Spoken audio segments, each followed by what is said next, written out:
Damai sejahtera dari Allah Bapa yang melampaui segala akal, itulah yang memelihara hati dan pikiran saudara-saudara di dalam Kristus Yesus Tuhan kita. Amin. Saudara-saudara yang dikasihi Tuhan Yesus Kristus, firman Tuhan untuk kita pada perayaan Paskah ini tertulis dalam Injil Matius pasal yang ke-28 mulai ayat yang pertama hingga ayat yang ke-10. Demikian firman Tuhan. Kebangkitan Yesus. Setelah hari Sabat lewat, menjelang menyingsingnya fajar pada hari pertama minggu itu, pergilah Maria Magdalena dan Maria yang lain menengok kubur itu. Maka terjadilah gempa bumi yang hebat, sebab seorang malaikat Tuhan turun dari langit dan datang ke batu itu dan menggulingkannya, lalu duduk di atasnya. Wajahnya bagaikan kilat dan pakaiannya putih bagaikan salju. Dan penjaga-penjaga itu gentar ketakutan dan menjadi seperti orang-orang mati.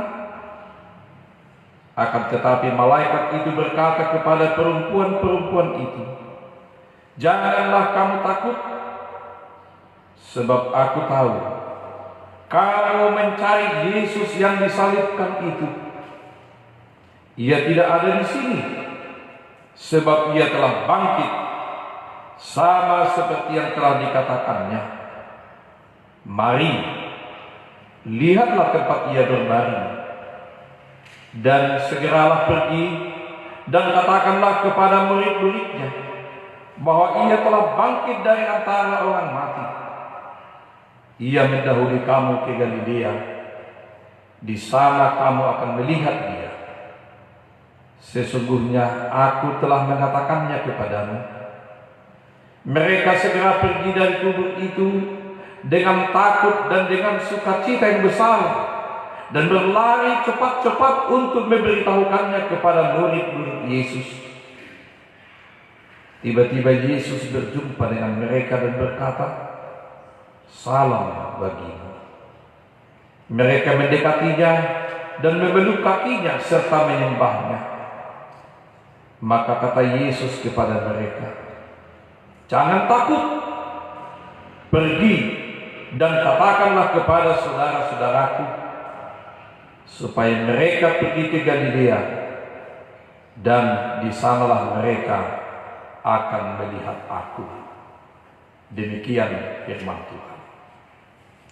Saudara-saudara yang dikasihi Tuhan Yesus Kristus, pada saat perayaan Paskah ini, hari kebangkitan Tuhan Yesus, dalam jemaat mula-mula mereka ada salam.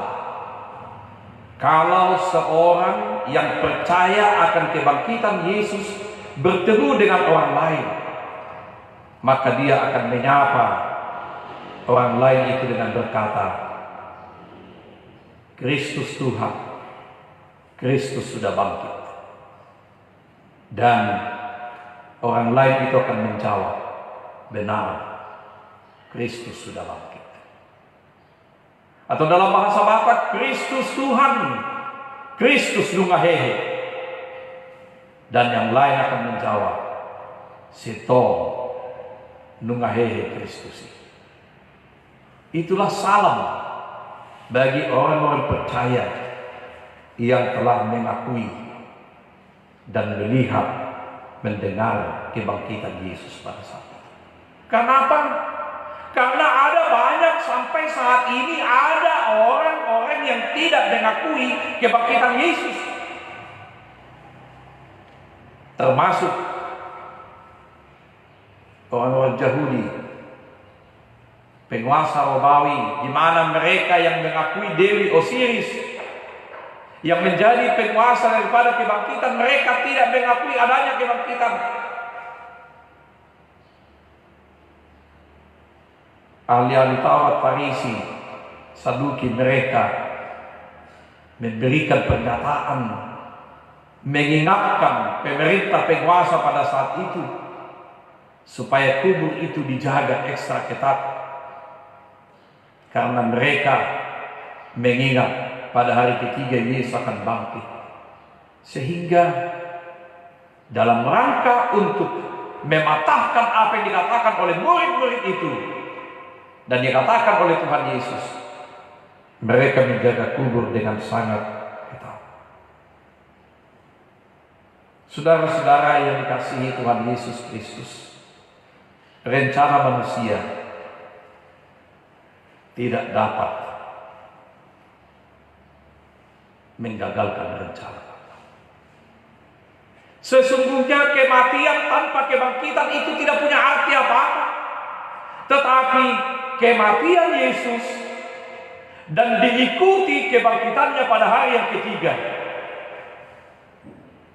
maka kematian Yesus memiliki arti dan makna yang luar biasa bagi orang percaya. Apa yang dikatakan Paulus, yang losohehe Kristusi rubah majamidanani jala rubah mana kapos yang murah. Tidak ada arti kehidupan kita sebagai orang percaya kalau Kristus tidak bangkit dari kematian. Maka Yesus hanya diingat sebagai seorang pahlawan yang pernah melakukan banyak tanda-tanda mujizat, tetapi dia akan mati. Tetapi Yesus itu tidak seperti itu, karena Yesus adalah Tuhan. Saudara-saudara yang dikasihi Tuhan Yesus Kristus, ada beberapa hal yang mau kita lihat melalui nats kita ini. Yang pertama adalah orang-orang yang datang ke kubur pada saat itu. Orang-orang yang datang ke kubur. Kalau kita mau perhatikan di dalam nats kita ini ada 3 kelompok orang yang datang ke kubur. Yaitu pertama adalah para murid-murid Tuhan Yesus. Mereka mungkin semalaman tidak bisa lagi tidur. Pada hari Sabat mereka sudah mempersiapkan rempah-rempah. Malamnya mungkin mereka tidak bisa lagi tertidur, tetapi mereka hatinya sudah terfokus. Besok kita pagi-pagi benar kita akan pergi ke kubur untuk merempahi, meminyaki, membuat penghormatan yang terakhir.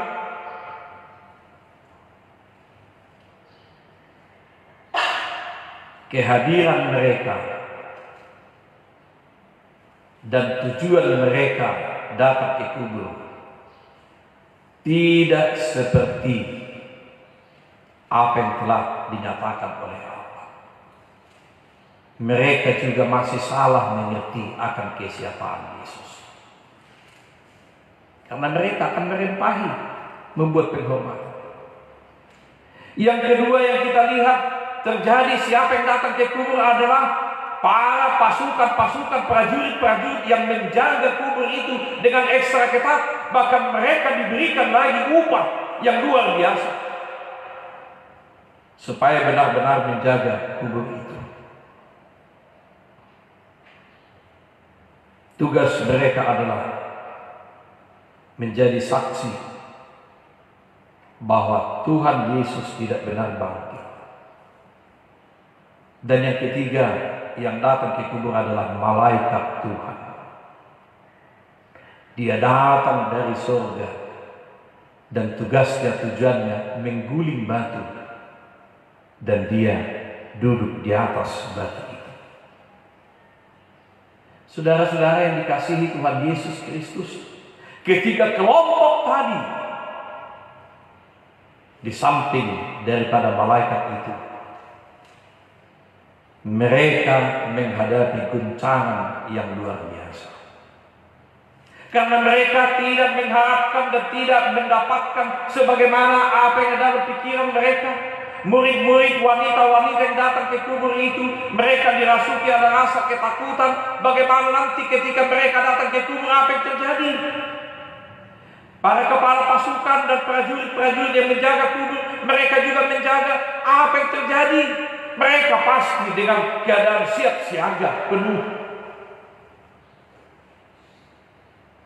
Tetapi saudara-saudara yang dikasihi Tuhan Yesus Kristus, rencana Tuhan dan rencana manusia sungguh sangat berbeda. Tuhan datang. Terjadi gempa bumi yang dahsyat pada saat itu. Kalau gempa bumi yang dikatakan di sana egeneto yang hebat, dalam bahasa Yunani seismos megas, artinya gempa bumi yang sangat besar dan luar biasa, yang walaupun pada saat itu belum ada skala Richter yang mengukur daripada berapa kekuatan daripada gempa itu. Tapi gempa bumi itu terjadi dengan sangat dahsyat, mega dahsyat.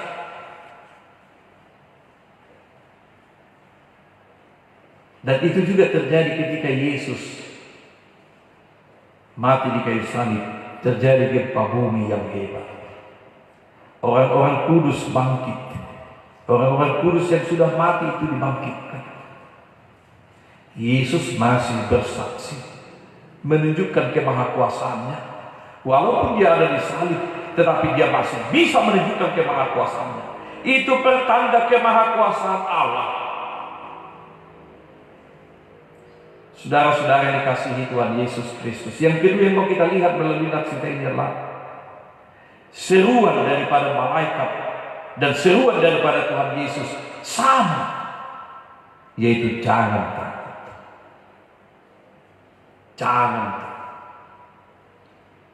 Malaikat itu mengatakan dia sudah bangkit, dia tidak ada di sini. Bahkan dalam Injil yang lain, mengapa kamu datang ke tempat orang meninggal, ke tempat orang mati? Karena dia tidak ada di sini.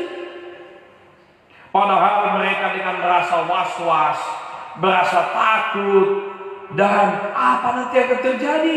Bagaimana nanti menghadapi para penjaga-penjaga kubur itu? Mungkin mereka akan mengendap-endap supaya bisa datang melihat kubur itu. Di pihak lain, para pasukan itu mereka menjaga dengan sangat ekstra ketat. Tetapi apa yang terjadi, saudara-saudara yang dikasihi Tuhan Yesus Kristus? Para pasukan itu juga mereka sangat ketakutan. Kirana mati. Jadi mereka pasukan yang sangat gagah berani, yang menunjukkan kekuatannya. Tapi rupanya bagaimanapun kekuasaan, kekuatan, kemampuan dunia ini, jika betul berhadapan dengan kemahakuasaan Allah, tidak ada yang sah. Tidak ada yang sanggup menghadapi kemahakuasaan Allah. Bahkan pada Jumat Agung alam pun ikut berduka. Alam, kubur tidak sanggup untuk menjaga dan untuk menguasai kematian Tuhan Yesus. Mereka tidak menyangka bahwa Allah menunjukkan kemahakuasaannya dan rencana Allah pasti terjadi dalam kehidupan mereka. Saudara-saudara yang dikasihi Tuhan Yesus Kristus, ketika malaikat-malaikat itu berkata kepada mereka, janganlah takut, janganlah kamu takut, sebab aku tahu kamu mencari Yesus yang disalibkan itu. Dan Yesus, ketika Yesus tiba-tiba bertemu dengan mereka dalam perjalanan untuk melaksanakan apa yang dikatakan malaikat, mereka bertemu dengan Yesus dalam perjalanan itu, salam bagimu. Dan mereka katakan, jangan takut, tapi pergi dan katakanlah kepada saudara-saudara. Saudara-saudara yang dikasihi Tuhan Yesus Kristus, ada banyak hal-hal yang menakutkan dalam kehidupan kita saat ini. Akibat virus corona, bukan hanya virusnya yang sangat ditakuti lagi. Kalau itu terjadi berjangkit kepada kita, makanya dikatakan jaga jarak. diam di rumah saja, belajar di rumah, bekerja dari rumah, semuanya. Tetapi dampak daripada itu, orang-orang kecil mereka akan kehilangan pekerjaan.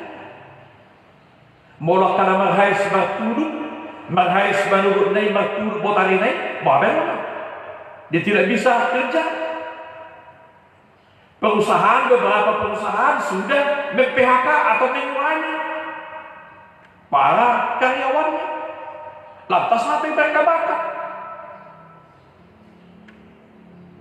Dampaknya itu walaupun pemerintah mengucurkan dana bantuan langsung tunai, tetapi apakah itu cukup? Hanya 600.000 satu keluarga. Pasti juga. Bagaimana kami bisa makan? Bagaimana kami bisa minum? Bagaimana anak-anak harus sekolah? Bagaimana anak-anak harus minum susu? Makan yang baik, makanan sehat. Belum lagi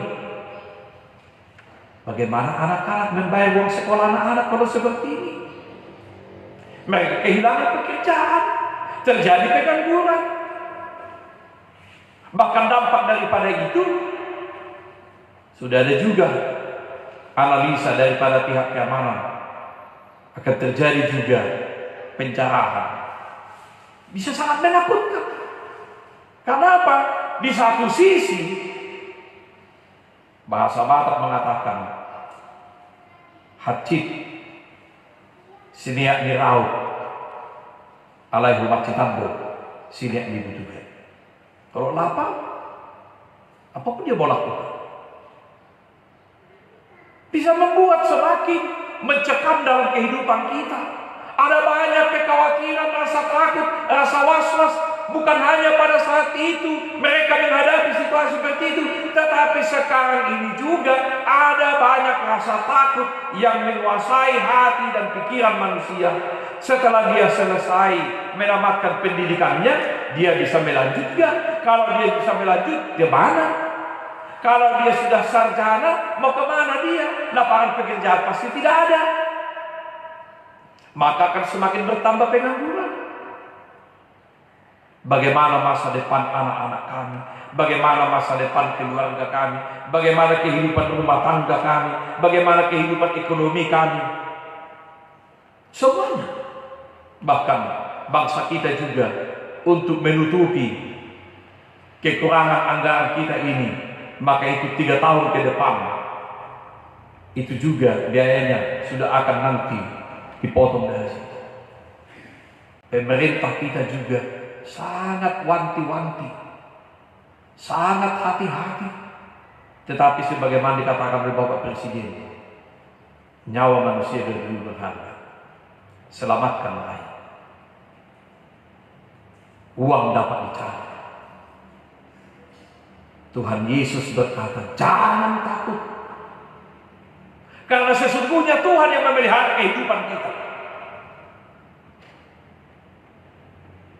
Sedia kita tunggu dulu.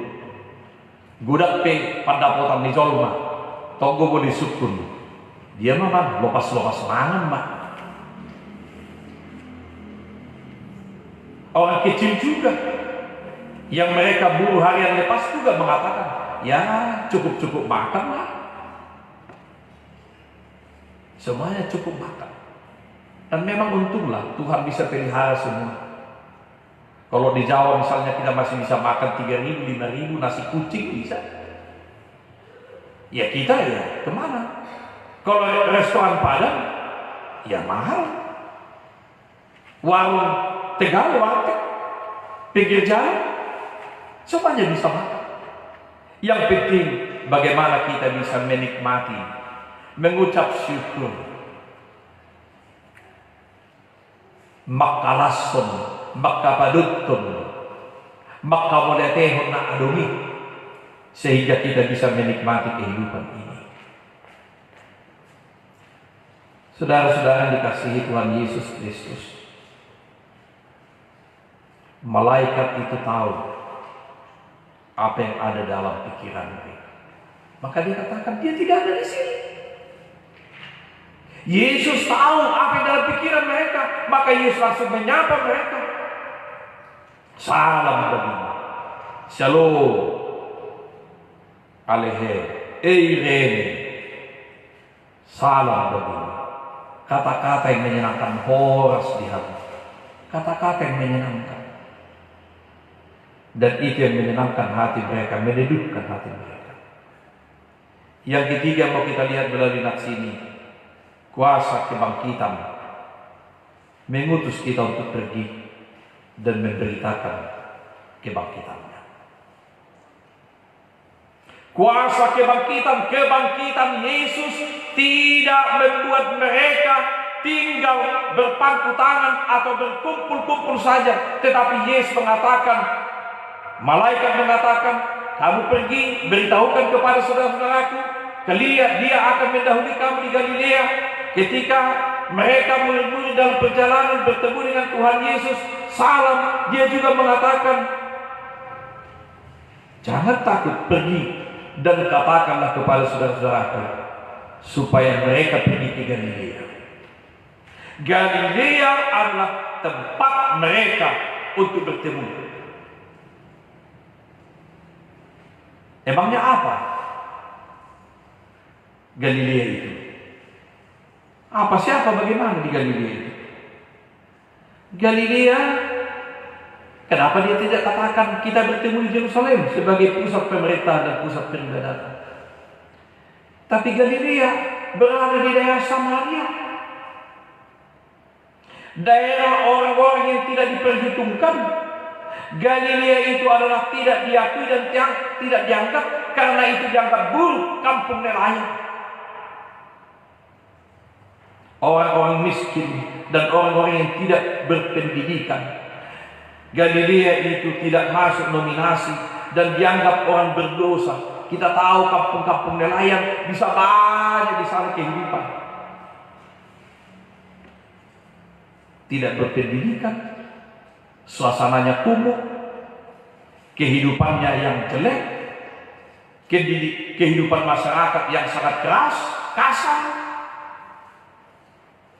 Tetapi Yesus mengatakan pertemuan mereka di Galilea. Kenapa Galilea? Di Galilea lah Yesus memanggil murid-murid, ikutlah aku. Memang Yesus memilih orang-orang yang tidak berpendidikan formal, orang-orang kecil, orang-orang yang tidak masuk hitungan nominasi, supaya dari orang-orang kecil itu orang yang berpendidikan, orang yang menguasai filsafat, mereka bisa mengerti. Dimulai dari orang-orang kecil. Kelahiran Yesus juga dimulai dari orang-orang kecil, para gembala-gembala. Dan pertemuan ini di Galilea. Galilea adalah tempat Yesus memanggil murid-muridnya. Back to basic. Murid-murid dikumpulkan, diperlengkapi dan diteguhkan untuk mengemban tugas kesaksian yang baru. Karena dari Galilea lah Yesus akan memperlengkapi mereka. Yesus akan mengajari mereka.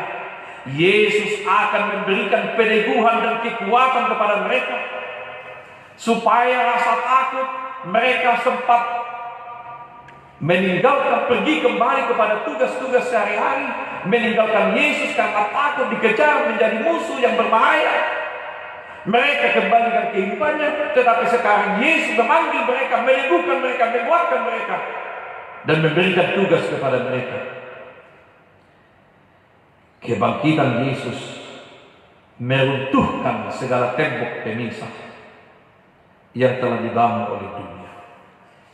Kebangkitan Yesus adalah awal rekonsiliasi, perdamaian, dan persekutuan dengan Allah dan juga dengan sesama. Maka semangat kebangkitan Yesus adalah kebangkitan yang memberikan semangat yang baru. Apapun persoalanmu, bagaimanapun pergumulanmu, Seberapa besar rasa khawatirmu terhadap hidupmu, masa depanmu, anak-anakmu, Yesus sekarang memberkati kita. Kebangkitan Yesus membangkitkan semangat kita. Kebangkitan Yesus membangkitkan pengharapan kita. Kebangkitan Yesus memberikan kekuatan yang baru bagi setiap orang percaya. Amin. Kita